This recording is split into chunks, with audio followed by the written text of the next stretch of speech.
Doctor Sreevarma ஆயுள் தரும் ஆயுர்வேதா அறுவை சிகிச்சை இல்லா குணம் ஆயுள் கால நிவாரணம். Yesterday courier private limited. Domestic international cargo உங்கள் இல்லம் தேடி வந்து கொரியர் புக்கிங் டெலிவரி செய்து தரப்படும். தலைப்புச் செய்திகள். 4 நாட்கள் அரசுமுறை பயணமாக பிரிட்டன் மாலத்தீவு நாடுகளுக்கு இன்று புறப்பட்டுச் செல்கிறார் பிரதமர் நரேந்திர மோடி. இந்தியா பிரிட்டன் நாடுகளுக்கு இடையே தடையற்ற ஒப்பந்தம் கையெழுத்தாகிறது. பீகாரில் 52 லட்சம் வாக்காளர்கள் நீக்கப்பட்டதாக தேர்தல் ஆணையம் அதிர்ச்சி தகவல். ஆதார், ரேஷன் கார்டு நம்பகமான ஆவணம் இல்லை எனவும் கருத்து. அரியலூரில் களை கட்டும் ராஜேந்திர சோழன் பிறந்தநாள் விழா. சோழகங்கம் ஏரியில் 12 கோடி மதிப்பில் நீர்வள ஆதார மேம்பாட்டு பணிகளை மேற்கொள்ள முதலமைச்சர் உத்தரவு.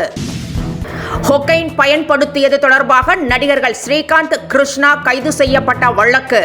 லட்சக்கணக்கில் பணம் பரிமாறியதாக விசாரணையில் அதிர்ச்சி தகவல். இன்றைய இளைஞர்களுக்கு ஃபிட்னஸ் மீது ஆர்வம் வெகுவாக குறைந்திருக்கிறது, தோனி கருத்து. இனி விரிவான செய்திகள்.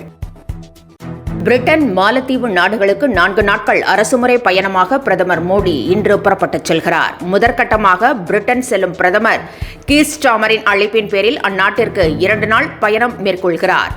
இந்தியா பிரிட்டன் இடையே தடையற்ற வர்த்தக ஒப்பந்தத்தில் பிரதமர் கையெழுத்திடுகிறார். இதன் மூலம் பிரிட்டனுக்கு ஏற்றுமதி செய்யப்படும் இந்திய பொருட்களுக்கு 99% வரி விலக்கு கிடைக்கும். பீகாரில் 52 லட்சம் வாக்காளர்கள் நீக்கப்பட்டுள்ளதாக தேர்தல் ஆணையம் அறிவித்திருக்கிறது. பீகாரில் விரைவில் தேர்தல் நடைபெறவுள்ள நிலையில் சிறப்பு வாக்காளர் சரிபார்ப்பு நடவடிக்கையை தேர்தல் ஆணையம் மேற்கொண்டு வருகிறது. இதற்கு எதிர்க்கட்சிகள் கடும் கண்டனம் தெரிவித்துள்ளன. சட்டமன்ற தேர்தலில் முறைகேடு செய்யவே தேர்தல் ஆணையத்துடன் சேர்ந்து பாஜக இந்த நடவடிக்கையை மேற்கொண்டிருப்பதாக ராகுல் காந்தி குற்றம் சாட்டியிருந்தார். இந்நிலையில் 52 லட்சம் வாக்காளர்கள் நீக்கப்பட்டுள்ளதாக சிறப்பு சரிபார்ப்பு குழு தெரிவித்ததாக தேர்தல் ஆணையம் கூறியுள்ளது. பீகாரில் நடைபெற்று வரும் வாக்காளர் பட்டியல் சிறப்பு திருத்தத்தில் ஆதார், ரேஷன் கார்டு, வாக்காளர் அட்டை ஆகியவை நம்பகத்தன்மையான ஆவணங்களாக ஏற்றுக்கொள்ளப்படவில்லை என உச்சநீதிமன்றத்தில் தேர்தல் ஆணையம் தெரிவித்திருக்கிறது. ஒருவேளை வாக்காளர் பட்டியலில் பதிவு செய்தவர்கள் தகுதி அற்றவர்கள் என கண்டறியப்பட்டால் அந்த நபரின் குடியுரிமை ரத்தாகாது எனவும் தேர்தல் ஆணையம் கூறியுள்ளது. தேர்தல் ஆணையத்தின் சிறப்பு வாக்காளர் சரிபார்ப்பு நடவடிக்கைக்கு எதிராக உச்சநீதிமன்றத்தில் வழக்கு தொடரப்பட்டுள்ளது. தனிநபர் வருமானத்தில் இந்தியாவிலேயே தமிழ்நாடு 2வது இடத்தை பிடித்திருக்கிறது. தேசிய அளவில் தனிநபர் வருமானம் 1.14 லட்சம் ஆக இருக்கும் நிலையில் அதை தமிழ்நாட்டில் 1.96 லட்சமாக உள்ளது. இது மாநில அரசின் சாதனை என தமிழக அரசு பெருமிதம் தெரிவித்திருக்கிறது. இந்த பட்டியலில் கர்நாடகா 2.5 லட்சம் வருவாய் பெற்று முதலிடம் பிடித்திருக்கிறது. ராஜேந்திர சோழனின் பிறந்தநாள் விழாவை ஒட்டி அரியலூர் மாவட்டத்தில் உள்ள பள்ளி, கல்லூரிகளுக்கு இன்று உள்ளூர் விடுமுறை அறிவிக்கப்பட்டிருக்கிறது. இன்றைய தினம் அரியலூர் மாவட்டத்தில் உள்ள மாநில அரசு அலுவலகங்களுக்கும் இயங்காது என அறிவிக்கப்பட்டுள்ளது. இதனை ஈடு செய்யும் விதமாக வரும் 26ஆம் தேதி சனிக்கிழமை வேலை நாளாக இருக்கும் என அரியலூர் மாவட்ட ஆட்சியர் ரத்னசாமி அறிவித்திருக்கிறார். அதிமுக எப்பொழுதும் கொள்கையை விட்டுக் கொடுக்காது என எடப்பாடி பழனிசாமி திட்டவட்டமாக தெரிவித்திருக்கிறார். பாபநாசத்தில் பேசிய அவர் கொள்கை வேறு, கூட்டணி வேறு என்று கூறியுள்ளார்.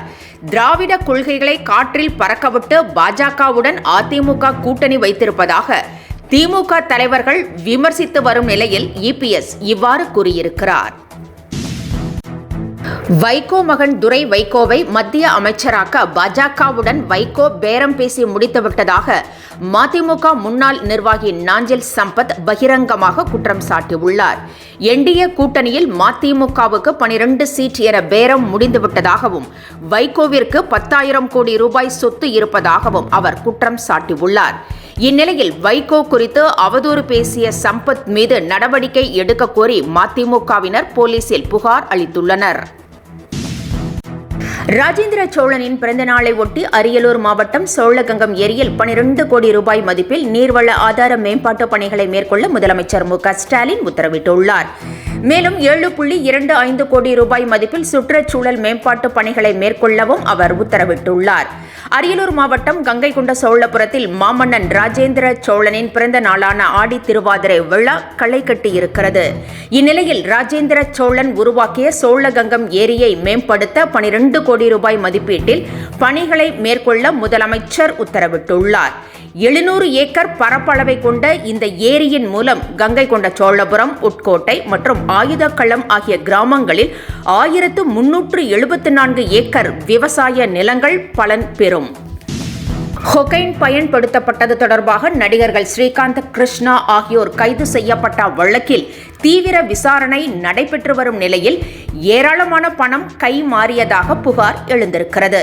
முதலில் இடைத்தரகர்கள், அரசியல் பிரமுகர்கள் மீது புகார் எழுந்த நிலையில் தற்போது காவல்துறை அதிகாரிகள் சிலர் மீதும் சந்தேகம் எழுந்திருப்பதால் அது தொடர்பாகவும் விசாரணை நடத்தப்பட்டு வருகிறது. குற்றம் நிரூபிக்கப்பட்டால் துறை ரீதியான நடவடிக்கைகள் எடுக்கப்படும் எனவும் எச்சரிக்கப்பட்டுள்ளது. இன்றைய இளைஞர்களிடையே ஃபிட்னஸ் மீதான ஆர்வம் வெகுவாக குறைந்து வருவதாக மகேந்திர சிங் தோனி ஆதங்கத்துடன் குறிப்பிட்டிருக்கிறார். இளைஞர்களிடையே சராசரி ஆயுட்காலம் தற்போது குறைந்து வருவதாகவும் இதற்கு ஃபிட்னஸ் மீதான ஆர்வம் இன்மையே முக்கிய காரணம் என்றும் அவர் கூறியுள்ளார். மேலும் தன் மகள் கூட உடல் உழைப்பிலும் விளையாட்டிலும் ஆர்வம் இல்லாமல் இருக்கிறார் என்றும் தோனி கூறியிருக்கிறார். இத்துடன் செய்திகள் நிறைவடைந்தன. மீண்டும் பிற்பகல் 1 மணிக்கு சந்திக்கலாம். வணக்கம். என்றும் உங்களுடன் மை இந்தியா. முக்கிய செய்திகளை உடனுக்குடன் தெரிந்து கொள்ள சப்ஸ்கிரைப் பண்ணுங்க, பெல் பட்டனை பிரஸ் பண்ணுங்க. என்றும் உங்களுடன் மை இந்தியா. டாக்டர் ஸ்ரீவர்மா ஆயுள் தரும் ஆயுர்வேதா அறுவை சிகிச்சை இல்லா குணம் ஆயுள் கால நிவாரணம். Yesterday courier private limited domestic international cargo உங்கள் இல்லம் தேடி வந்து கொரியர் புக்கிங் டெலிவரி செய்து தரப்படும்.